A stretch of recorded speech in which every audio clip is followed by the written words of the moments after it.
I'm the first one here. Oh boy. Hey Donald, how you doing?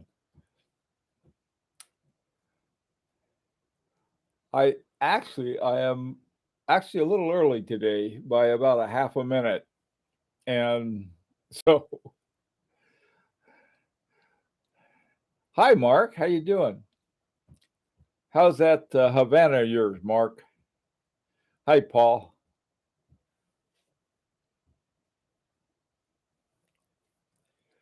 Let me sort of hi Koji.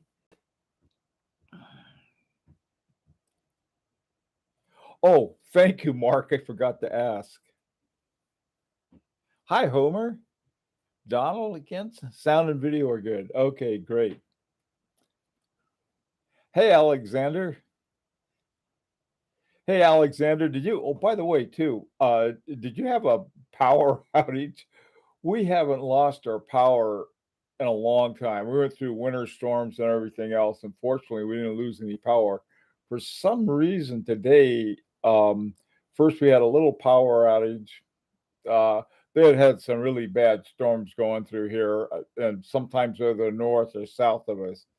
But apparently they were I guess they did knock some power out. I think we're okay now. It looks like it's cleared up pretty well.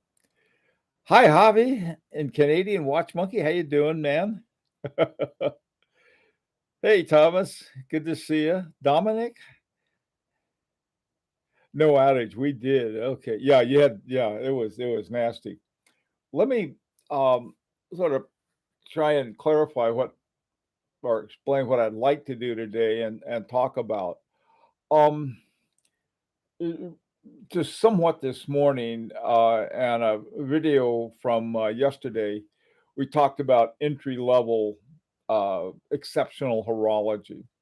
The problem with that is that the entry level and exceptional horology is somewhat of an oxymoron. And so, what I thought I would do, I'm sort of today how we can get our mitts on some exceptional horology. That's what I wanted to talk about, and sort of go down from the very highest. Of course, the very highest, we win a lottery, we can buy what we want. The next level is finding some relatively affordable, and I say relatively affordable horology that's available either on the secondary market or even new. And the one that comes to mind to me is Armin Strom. He's got some watches out there. He has some expensive ones. I think he did an early resonance watch, but he did some other ones that are in the in well what we'll call reasonable.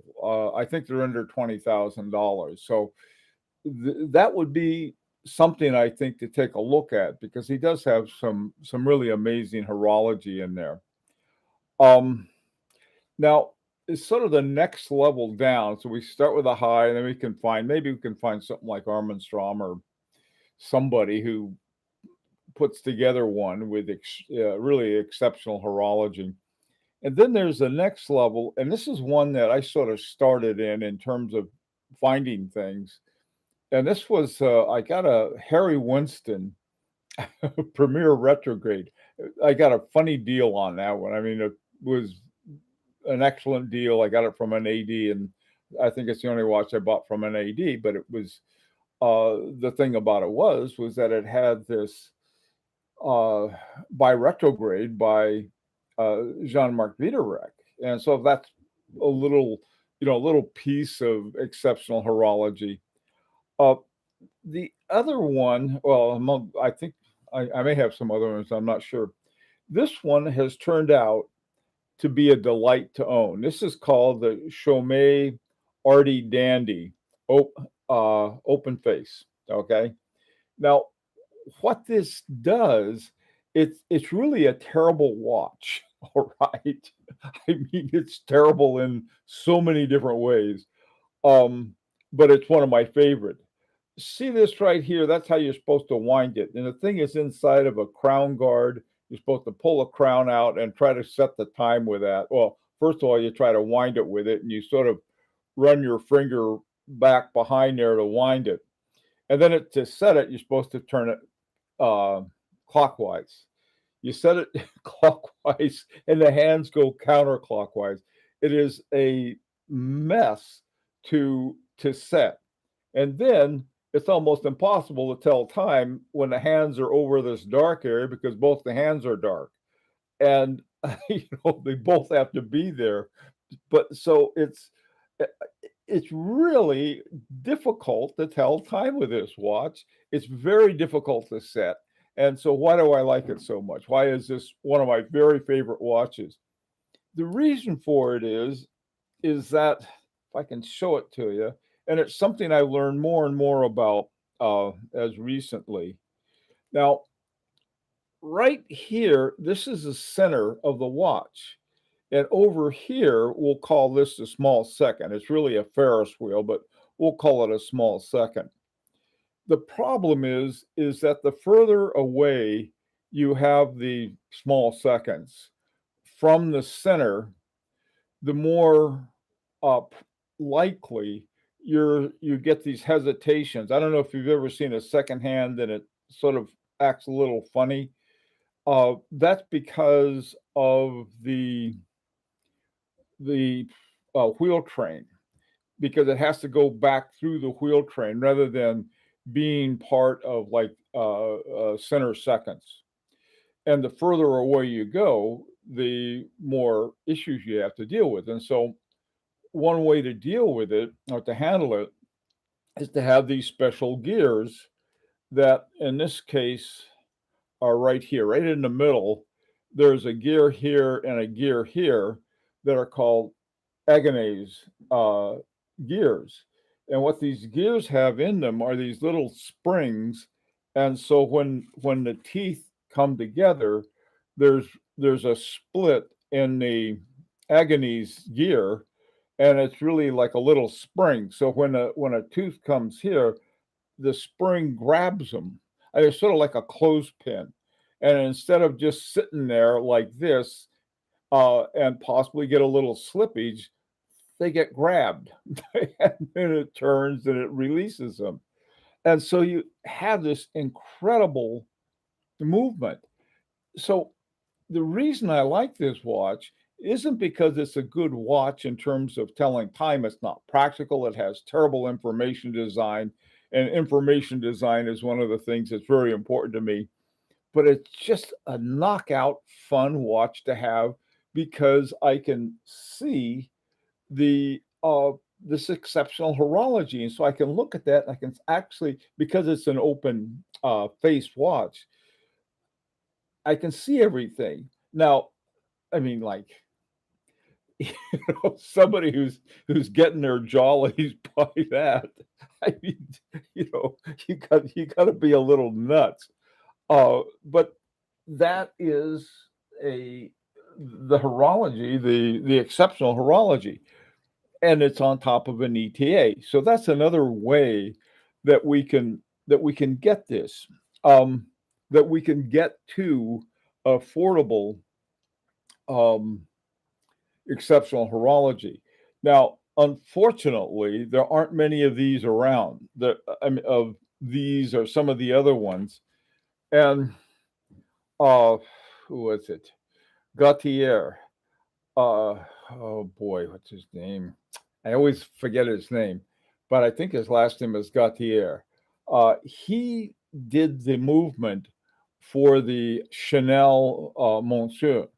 And so there was a way to get to, but unfortunately, it cost about $30,000 to get to a movement that's usually in a $50,000 watch. So uh, there's that route too to take. Now, um, the next way, let me put my other watch on. This one has uh,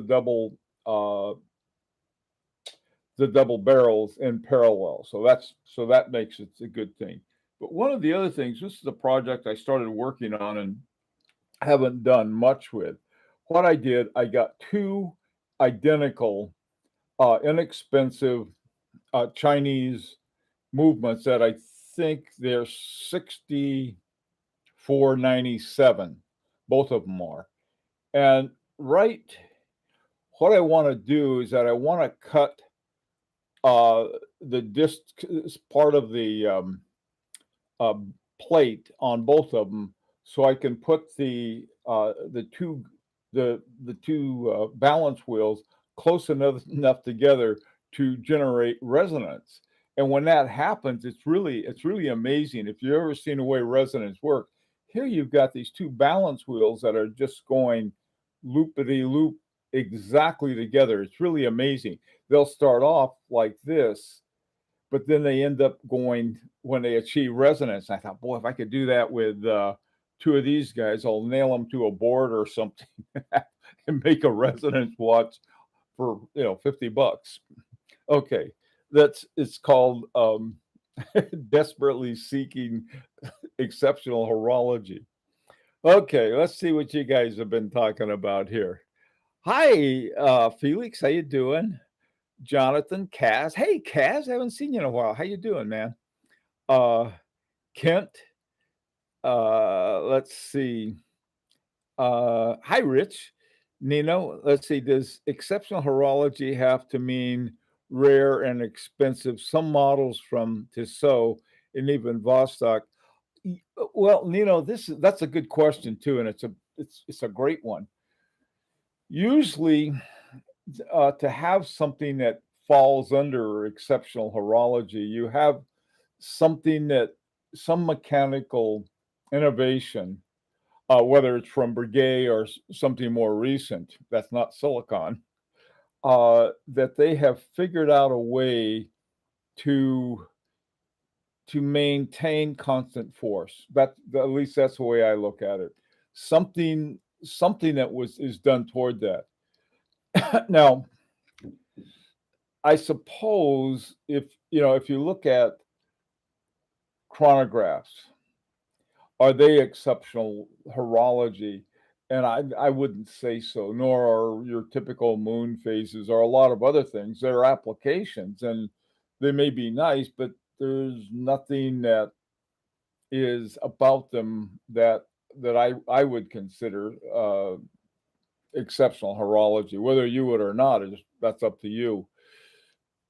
So the one thing, though, that is sort of the step in the right direction of exceptional horology is to sew, as you mentioned, because it runs at 18 semi-oscillations per hour, 18,000 semi-oscillations per hour.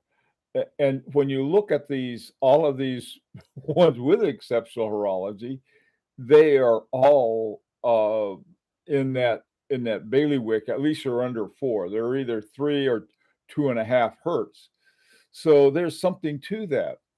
Um, Things uh, that are close to it. If you're familiar with the Jaeger-LeCoultre True Seconds, they have the most incredible device in there for, and it works something like a remontoire. And that's, kind of naturally they quit making it, but those kinds of things are really is what I sort of I think about. Now maybe that's not the best way to think about it, but that's when you look at watches with that, that's they typically have.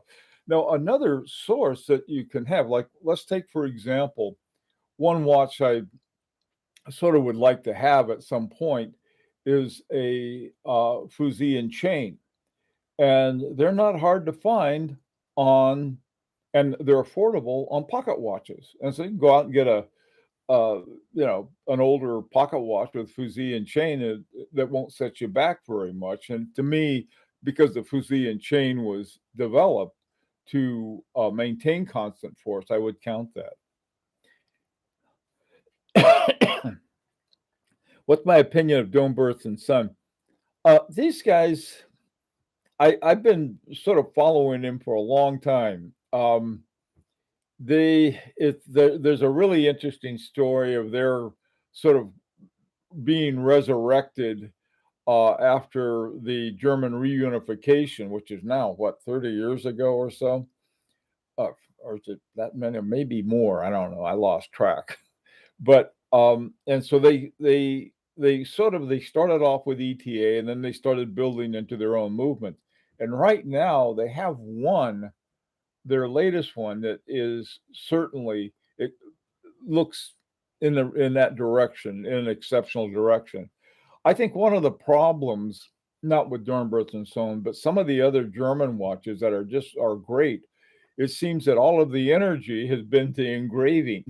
And so they beautifully engraved balance cocks and all of the stuff there, but the horology itself, isn't, there's too many ETAs and movements like that.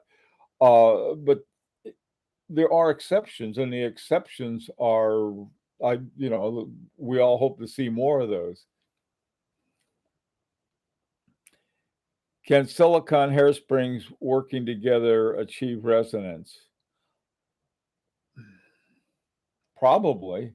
I mean, if you set up two balances with silicon hairsprings, yeah, they probably could, would be my guess. I wouldn't do it.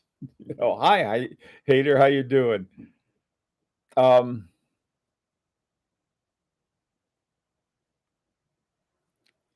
uh, Watch Monkey, it's okay. On this Erica, it's an okay watch.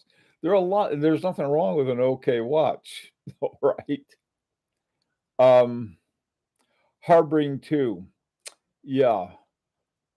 Here's something else. I'm glad you brought up, Ivan brought up, the one of the many words I can't pronounce, and this is a Fordoriant, something like that.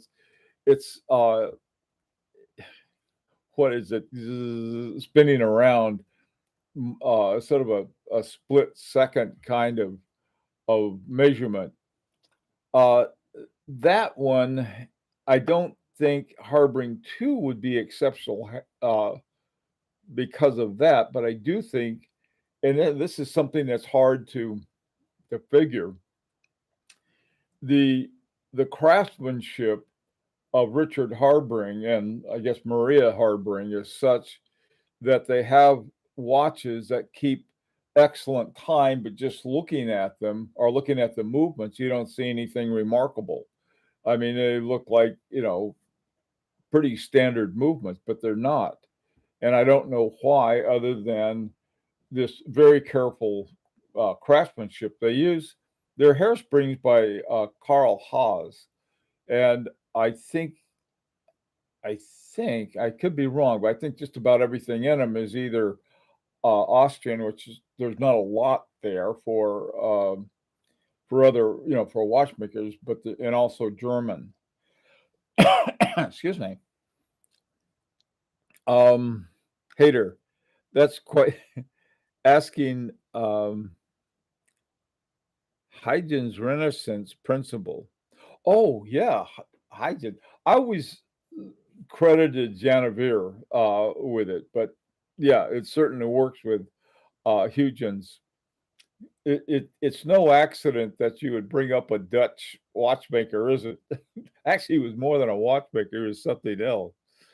Um, how about Langenheim? Yeah, definitely. See, the thing is with Langenheim, though, the guy who was doing all of the great things, including things like Remontois Galates and all these other really interesting things in his watches, left. Okay, so Marco Lang watches. I think the watches that Marco Lang makes now with Marco Lang watches, I think they've sort of become out of reach. They're over $100,000 each, and they're a line out the door, so to speak, of people who would like them. The same thing happened with Daniel Roth. Daniel Roth had, I've been trying to get as many of those as I can find because he's really a first class watchmaker. Uh, but now he wanted to get out of the, I guess, the business, and he just didn't like it at all. And I very few, I think, watchmakers who are really of main merit do that. A couple exceptions, Kari Voutilainen, great businessman, so's F.P. Jorn. But I don't I think a lot of these really good top-notch watchmakers, not so much. They'd rather be making watches. Um,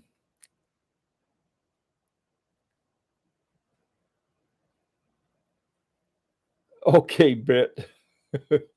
um, I'd like to know whether your Harry wrist. Yeah, see, yeah, that was the one I was talking about. Washington. The the in it there are things that are the simplicity of the retrograde. I would put it in that. In other words, the ingenuity of it. Now, it isn't a constant force device. But rather it's a retrograde device. So it wouldn't be, I think, in a sort of a general sense that. Ivan, look what you're saying, Ivan. Please read your stuff before you let it out, okay? All right, unless Wikipedia is wrong on this, and they may be the first to report the phenomena of coupled oscillation in two pendulums clocks uh, in his bedroom while recovering from an illness. Probably was. Um, Omega chronostop and the Patek monopusher. Hydro mechanical is crazy insane. Yeah, the hydro thing, they're really funny. They're almost giving those things away, not giving them away. They're about half price. You can find a lot of them on Touch of Modern. Um, and I think those are so unique, but they went out of business. I don't know if some people are trying to breathe life back into them or not. Would you consider Grand Seiko spring drive exceptional horology given its innovation? That's a hard one, but that's a fair question, Nino. Um, Here's the issue with that. What the spring drive does is they figured out how to, and this is brilliant engineering. They figured out how to bring enough charge by the movement of the watch, like an automatic, in order to send a charge to the quartz, so the quartz would run as the quartz could do the timekeeping of a quartz watch. Um, I would put that under something as really brilliant innovation, but it is a quartz that they're trying to generate. What it, what I think at least I'm looking for, and this is just me. It doesn't have to be everybody. Is something that's done in pretty much with the traditional watchmaking. This is why the silicone. I don't like the silicone hairsprings. There's You can't adjust them. There's no curb regulation in a silicone hairspring. Now, I will be told by people who are advocates of those hairsprings that look, you got a free sprung balance on that. That's a good thing, and I would agree. And you've got this, and you've got this. The only thing you can't do is you can't change the length of the spring because they're too brittle. Okay, so I suppose that somebody wants to dance around the maypole with silicon, that's up to them. I like what Roger Smith said about it. Roger Smith doesn't like the idea at all, but what he said was a little different. He said, look, you can find watches 300 years old that still work. Um, it will be a while before they're going to be 300-year-old uh, silicon. hairspring watches. I don't know. Okay, let's see what else you guys have to say. Um, I think that the craftsmanship on something like a Benziger, even if it is on a Unita basis, is exceptional. Yeah, maybe one of the things that, Paul, that might be a good way to think about that, you have exceptional horology, and then you have exceptional finishing or exceptional design, because Benzinger can do these things until the cows come home, but that's not going to affect the the way the watch works. His watches are beautiful. They're works of art. I agree with that. I mean, they really are, and they are exceptional in that context. Echo Drive is potentially game changer. Um, well, Nino, see, this is what happened with quartz. You got to understand that the whole concept of high horology was a way that they could get suckers like me to pay a lot for a for a watch that wasn't as good as a quartz. And they're not. They haven't been. But they've been. That's what I think makes them fun. My Fitbit uh, is more accurate, has more information, has more everything than the best mechanical watch that I have. But I don't care, because that's, to me, that is doesn't count. On the other hand, a watch that I can wind up and tells me the correct time and doesn't get magnetized too much is the kind of watches that I like to collect and try to understand. But listen, this is the people get so wrapped up in that things must be this way or must be that way. I think that if we look at the foundation of high horology and how they define high horology, you could have a wind up mouse be high horology. Their definition is so loosey goosey. And so I think by trying to identify elements that at least that we can say, okay, well, this I think is exceptional, because a lot of the high horology, remember, is based on finishing. It's a great deal of it on finishing, on the using precious metals, a lot of things like that, and then making your own movement. That's also part of it. So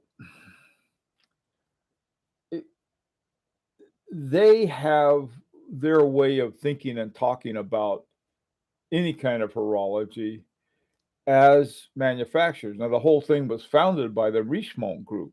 So, I mean, they're not in it for any reason other than doing well financially with apparently, I guess, a something that they really like. Okay, let's see what you guys have here. What do you think about vintage dress watches from brands like does that I don't think they're exceptional, Daniel, but I do think they're high horology. I had a 1968 Patek Philippe Calatrava. Love that watch. It was a little too small. I didn't wear it that much. I finally sold it. But those are definitely, they're high horology and they're very good horology. That 1968 Patek Philippe of mine, boy, I think I'd wind that thing up and keep perfect time until the wine was down. And I do think that's high horology, and I think it's a good way to look at high horology. But exceptional, it, the, there's some elements of that, but they're hard to find. Um, that's why I mentioned Arm and Strom and their constant force of thing. I think that the one they use is the Maltese cross with keeping something stable. But what I want to talk about next, so we talked about a lot of those this morning. The other option And this, by the way, too, I did send an invitation to the Pure Horology group to join us today because one of the options we have is to make our own. And by when I say make our own, is to get together as a group and make one with people who have this kind of skill level that we can somehow work with to create a watch that we can afford that has some of that exceptional horology without the price tag. Now, if you take a watchmaker and the amount of work and investment and everything else they have to put into a watch like that, it's quite high. On the other hand, where you have a group that gets together and can take care of all of those expenses with a known number that you're going to sell, that makes it much more affordable for them, makes it far more affordable for the collector. And so this is something I think that we're sort of at the point of a proof of concept that's almost done right now. But I do think in the future you could go to them and say, look, what would it take to put something together like a Remontois Egalite? I mean, we'll just take a real simple watch, but we'll if just put a Remontois Egalite and it would really like that, or something like that. And here we got 100 guys together, and boom, here's we have the money gathered and so forth.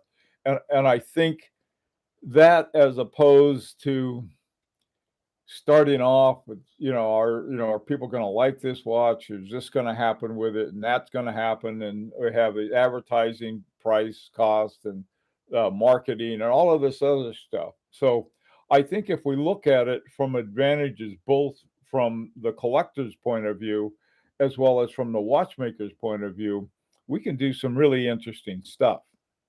That was the final thing I wanted to talk about. uh, so I don't talk about this anymore because I like it so much. Okay, let's see what you got going. Okay, the greatest bargain for high horology has to be vintage pocket watches.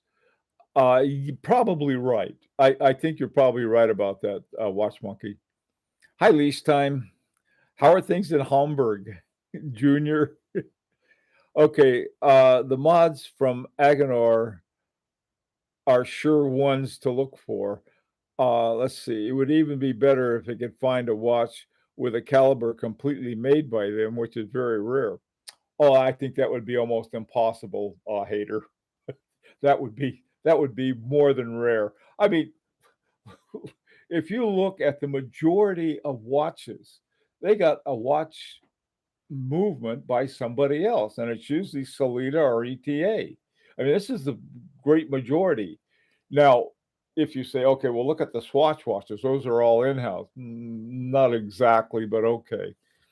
Okay, I would rather have a well-finished, un undecorated watch rather than a highly decorated, pretty poorly finished watch. That's a good point, Ivan. Yeah, I think I see what you're saying. Um, hey, Owen, how you doing? Oh, and I think haters' idea is just too far out for anybody to imagine. Thanks, Javi. I'll get out of here in a second. Okay, please post. Thanks. Um, okay, guys. Frying pan time. Okay, Koji. If you really read the white paper on high horology, and I have, it becomes obvious that most of the criteria have been manipulated to, well, some extent, yeah. I always thought they manipulated to the certain existing companies. Oh boy. Okay, guys. What do you think of Frederick Constance? Don't don't ask, don't tell. How's that? Okay, guys, listen, something to talk about. And by the way, too, if you have any sense at all that hey, maybe it'd be interesting to get together with a bunch of guys to put together a watch, I encourage you to take a look at Pure Horology. It's a Facebook page, and guys get together there. That was how we started the current project that you're gonna be hearing a lot about I think probably in about 2 weeks from now. Now that the Grand Prix has sort of got their things scheduled. All right, take care, guys. Be safe, and on Monday I'm going to have a big my video on Monday. I'm going to have a thing on the Agonies gearing because I think it's such a cool thing.